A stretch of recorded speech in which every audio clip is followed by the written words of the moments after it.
Hello one and all, this is Nerdcraft here, bringing you a 1v1 matchup on the Shakuros Plateau. Here, spawning in the upper left-hand corner is our red Zerg player, IMHorror, and that sounds like a very bad name to have if you are his opponent, which is spawning in the lower right-hand corner, our blue Terran player, FXOGuMiho. Did I say lower left-hand corner or lower right-hand? Oh, it's lower right-hand anyway, so yeah, FXOGuMiho versus IMHorror. I don't really know much about IMHorror, just that I think he's a B teamer. It didn't even say that he was in Code A at all, so he's probably just a B teamer waiting for his time to shine, like most players do.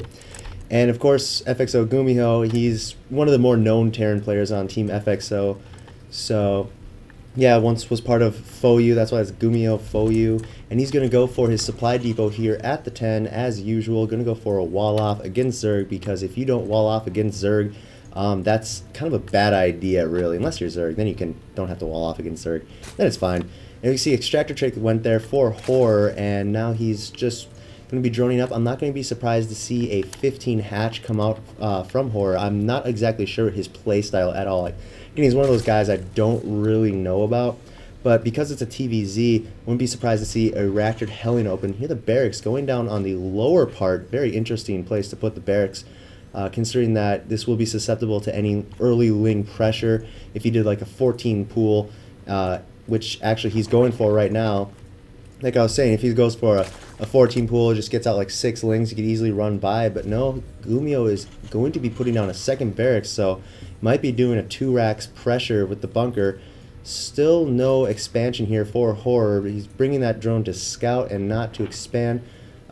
Getting up the extractor as well, so yeah, Horror's just being very safe in this matchup. He wants to make sure he can get those speedlings out as fast as he possibly can to defend from any sort of early pressure that Terrans are usually known to do in Korea, ZVT style. You know, just it's kind of how they do it. Drone going to come in and scout. He is going to instantly see these 2 barracks being built. Actually, that one is finished, and 1 Marine is on its way. I can't tell if, like, there's a way to tell if a Marine is being made. Oh yeah, these blink. That's how you can tell Marine's being Marine's being built. As you can see here, the drone trying to get that SCV stops the barracks from being built when it actually is only 12 hit points away, and he does actually take out the SCV, which is very impressive from Horror. I hate when that happens to me, because it's just like, oh man. And it looks like Gumiho, don't know if he knows this is not built yet, but there he goes. Gonna finish that off now. The hatchery is going down for Horror, so you know, everything's extremely standard right now. Gumiho is gonna bring up into the gonna come and see that there is the expansion coming down a little later than usual, so he's probably gonna feel that he probably went for spawning pool first. You know, these guys are to the level where they can tell if it's you know, if it's a certain size at a certain time, that it's obviously not a 15 hatch, but instead of 14 pool, 15 hatch. And here the expansion coming down for Gumiho, so he's in fact not going to opt for that bunker pressure. I think that's just because he knows the Zerglings are out. That's kind of a wasted effort, waste of 100 minerals right there. Well, technically 25, because you'll get 75 back. And these lings going to take out that SCV. Poor little guy, he never stood a chance.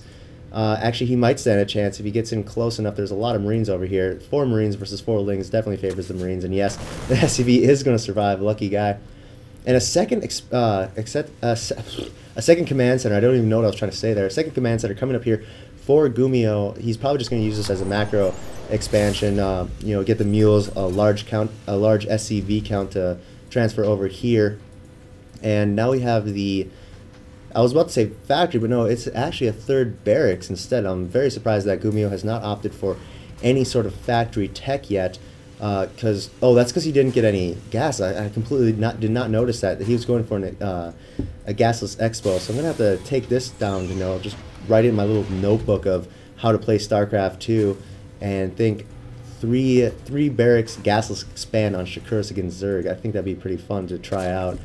It's nice because I'm in the Silver League, and Silver Leaguers, no offense to them, but they usually don't expect like these more advanced tactics that I know of. I'm not really good at pulling them off, but I know about them, so I try them. So sometimes I get nice victories because just of my build order, my ability to know build orders.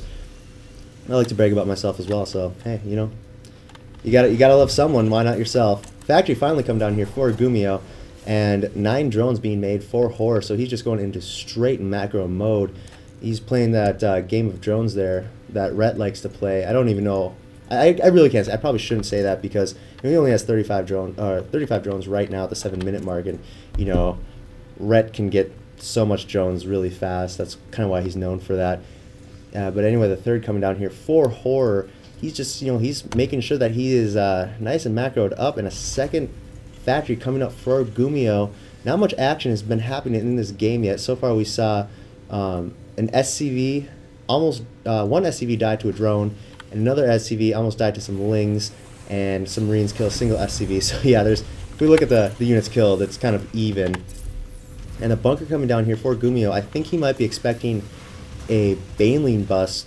This is a strong wall off, but once you get enough Banelings, you can really take down those barracks. I think he's going to get that bunker just in case that kind of stuff does happen. Of course, as I had mentioned, Baneling bust. Horror does put down that Baneling's nest, so of course he's going to put down the Baneling's nest. This is a TVZ. TVZ without Banelings is very rare to come upon, and I don't recall ever seeing one without Banelings. Probably like earlier, back when I was getting into StarCraft 2 at first, but not now. No, I can't recall. Bunker is done. Hellions are in production. Blue Flame Hellion is on its way. Very interesting. FXOGuMiho is opting for a very light army. A lot of just light units that are really susceptible to Zerg heavy hitters. They can really this kind of army composition can really take out a lot of Lings, but they're going to be really susceptible to Banelings. Of course, you can see here, good macro there for FXOGuMiho is going to take out a majority of those Lings. Nice, lining them up. Oh man, I wish I could say that like Day 9. Just like, line them up, but no. I think people would just be like, oh, you stole that from Day 9. That's kind of what the internet is like. Blue Flame just about to finish up here. As you can see, Stim is on its way, halfway done right now. Layer's on its way as well. And 22 Lings coming up. The third Queen is in production right now. I'm surprised that Horror, he's not really working on his creeps for Elko. Of course, as I say that, I see the Queen slowly crawling over to the hatchery as she dispenses 2 creep tumors into the ground. So yeah, I'm surprised that that's always surprises me about some Korean Zerg players is how they do not go for a lot of creep spread. Like some NS Haseo Seal, his creep spread is freaking crazy.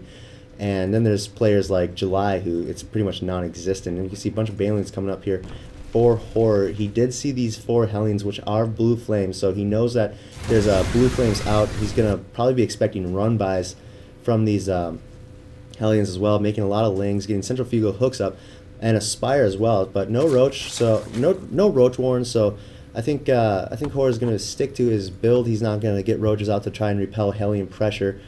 And as we see the Hellions going into the third, they're gonna scout that, but of course they're gonna meet a lot of Lings, which is never a good person to meet when you're out and about, taking a hike and suddenly a pack of Zerglings come by. It's been a real problem lately, especially in places like Shakuris and Char.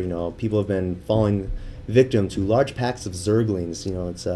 It's out on the community bulletin board. They're saying that, oh hey, watch out for large packs of Zerglings. Don't go out without your Marines or siege tanks. And so you can see this third is going to be forced to lift. Tank comes out, going to take a couple pot shots, but it does not have siege mode researched yet. It's about halfway done. We have FXOGuMiho adding 2 barracks and a starport. He also added 2 more barracks. Nope, he did not. Those are actually from the wall originally. So now he's going to opt into a very large siege tank production, as you can see with the 2 factories. This command center is still just floating there because of Ling. It just sucks that something this big, just look at the size of a command center compared to a Ling. It sucks that it just can't crush it. This thing is probably like not even 20 metric tons, like 200 metric tons. So it could easily crush a Ling, but due to physics of the StarCraft 2 universe, we're gonna have to make sure that these Lings can stop command centers. And you have a lot of Lings here getting ready for this to land. It's like, yeah, land. Get some SCVs in there. I dare ya. 2 Mutas are on their way as well, and an evolution chamber. I'm surprised at how late this Evo chamber is coming out.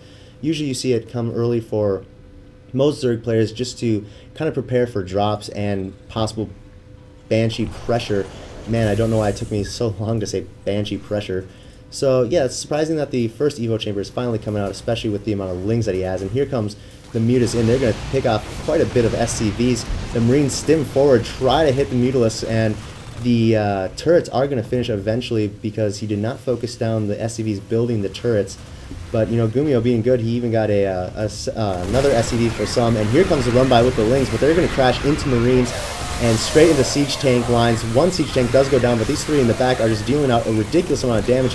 Balians go off on some of the Marines, but he doesn't really kill that much of Gumio's army. Now, if he were to make like another run by right now, which he doesn't have the units for, he just has this amount of Mutilis, he'd be able to do a lot more damage on these Marines because the medevacs are not healing them. They're sitting over here all smug as they are, and of course, as I say that, they go over to heal. Third medevac coming out now, so we have a small push of 4 tanks and quite a bit of Marines getting ready to go to the middle of the map, and Horror's going to try and make sure that Gumio does not do that. He's going to stim some Marines forward, try to repel these Mutalisks, and now these tanks are going to be very vulnerable because the Marines are going to be up here trying to do creep sweep, but the Mutalisks can easily do a flank, and of course we see missile turrets coming up there for Gumiho, so he's going to be able to hopefully repel those Mutalisks, and he is making 2 Thors right now. The beauty of 2 factories is 2 Thors. And again, some more creep sweep coming up here for Gumio. He's really trying to make sure that this creep is denied, which is such a great mechanic for Zerg. I have to admit, I like the creep for Zerg. I like the whole idea where, you know, this stuff spreads slowly across the map and your units get an advantage on it. That makes you kind of think twice before attacking a Zerg on creep, and it kind of makes especially Terran pushers a lot more slow because of how susceptible Marines are to Balians and tanks to Mutalisks. That's what I was trying to say. There was a drop around here somewhere, but I don't see it. There it is. Those 4 Marines, they really, really want to get in that medevac, but unfortunately not. Mutalisks going to come down the south into the main, going to try and pick off some tech. There are 2 missile turrets waiting, 3 actually, and looks like he's going to be able to take out one instantly. He's going to go for these factories. No, instead he is going for the reactor on the starport. I like that a lot.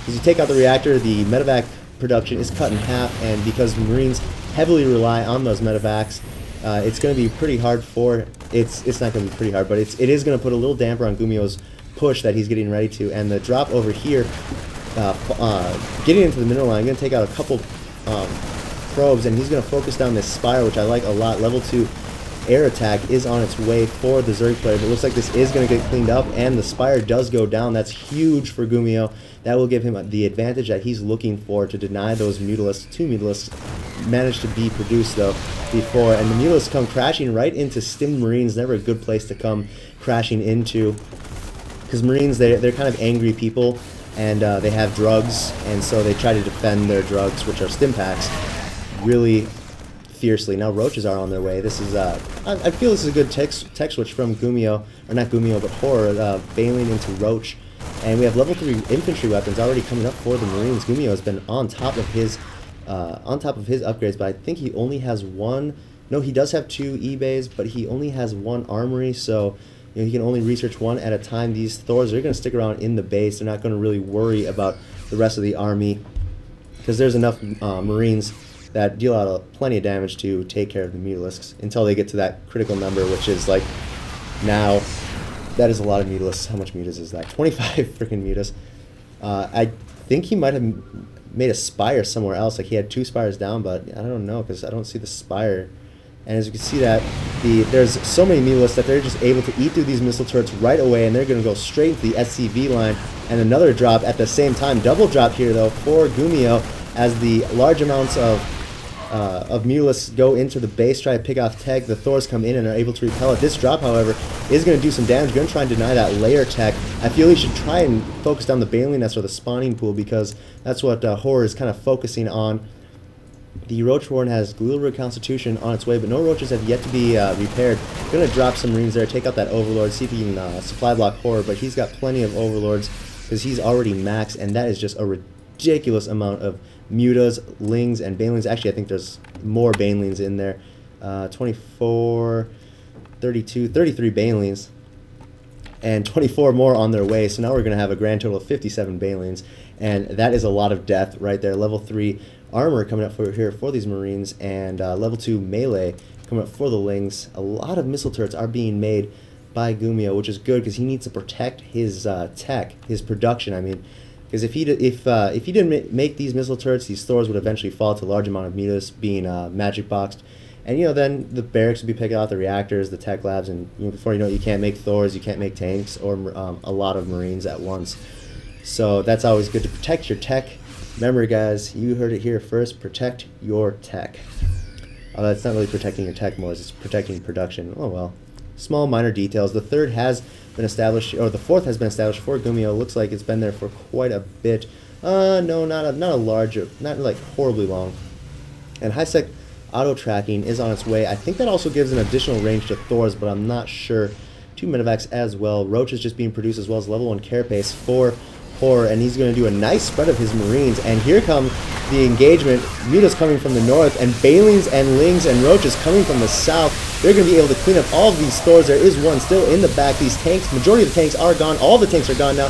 Now it's Roaches and Mutas versus Marines, but there's just not enough stuff for Horror, and he GG's. That was a really strict macro game, I would say. Just really concentrated on making sure that he got a lot of stuff. So yeah, not as really back and forth action as I was hoping, but at the same time it was still a pretty good game. So I hope you guys enjoyed it as much as I enjoyed casting it. My name is Nerdcraft. Please subscribe to my channel. You get really cool, awesome StarCraft 2 content from it. Also, if you want to, you can follow me on Twitter. I'm at nerd_craft. And again, hope you guys enjoyed. That's it. I am out.